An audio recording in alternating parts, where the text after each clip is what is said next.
Okay, everyone, here we are working on a 2015 Branson 3520H tractor, and the issue that we had here was a leaking wheel seal already.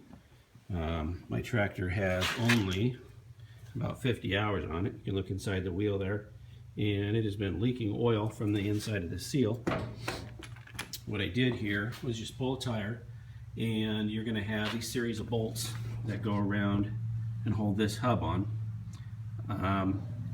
Once you loosen those up, you're going to want your drain pan down here. You're going to lose some oil from your axle. Hopefully you still have some in there from your oil leak if this is happening to you.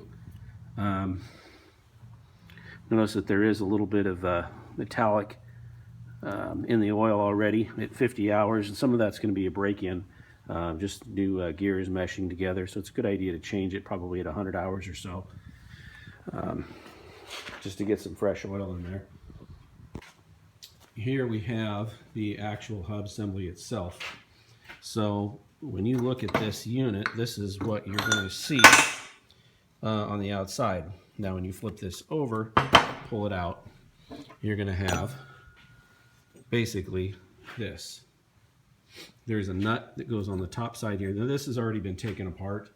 So this nut sits basically right on the top of this bearing, and what they did to this nut here is a couple keepers, basically, that when they screw the nut on there, they pinch this, crimp the nut into that shaft, and it's kind of a pain to get off, but a little bit of work, it will come loose. I took a drill and just cleaned the inside of the where they crimped it in there, and then just started working it around, and eventually it came loose. Right underneath that nut is that bearing. This bearing is commercial number 6208, and if you go to any bearing manufacturer, Applied, Motion Industries, or whatever, you can get these bearings. These ones here are in China, probably not the best bearing. When you take this apart, you're going to want to use a brass punch, brass hammer, something to protect those threads when you pop this out. This will come loose. You're going to want to kind of support this piece as you tap on this shaft here. It's, again, make sure you use some brass there so you don't end up destroying it. Underneath that is this bearing. This is a 6209 commercial number. You can once again pick that up at any bearing house. After that comes out, this whole assembly will come off, and it will slide through. The seal itself that I've already removed goes with this edge of the seal. You can see it there facing the inside. So when you flip this over, the seal will look basically like this. This seats all the way up inside this housing here. There's a little lip right inside here that seal will push down into and seat right in there. This was pretty tight. I actually had to use a seal remover to pull that out, kind of a seal set remover driver there. It's pretty tight. It did come out. I did get the number off of that seal. Now that I've got it all oily again, I can't read it. This also should be just a standard commercial seal number. It is a 2. Here. Let's see what I'm doing. It is a 28253A, and once again, that should be just a commercial number for that seal. Unfortunately, I have tried to reach Branson several times, and they have not called me back, and so far haven't been very helpful in resolving this. Like I said, I've only got 50 some hours on this tractor.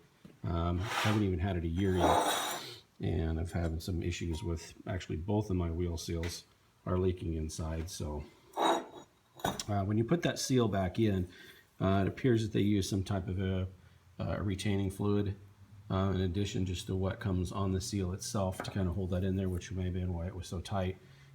Just had kind of a gasket sealer around this flange here. There wasn't an actual gasket to clean up or anything, so just a gasket sealer. There's also a couple shims that you want to watch out for on the back side of this when you pull it off. there are two or three shims, depending on what's required when they reassemble it here. When you put this back together, this, kind of do a mock-up here for you. This bearing goes back in here. This one goes back up here in the top.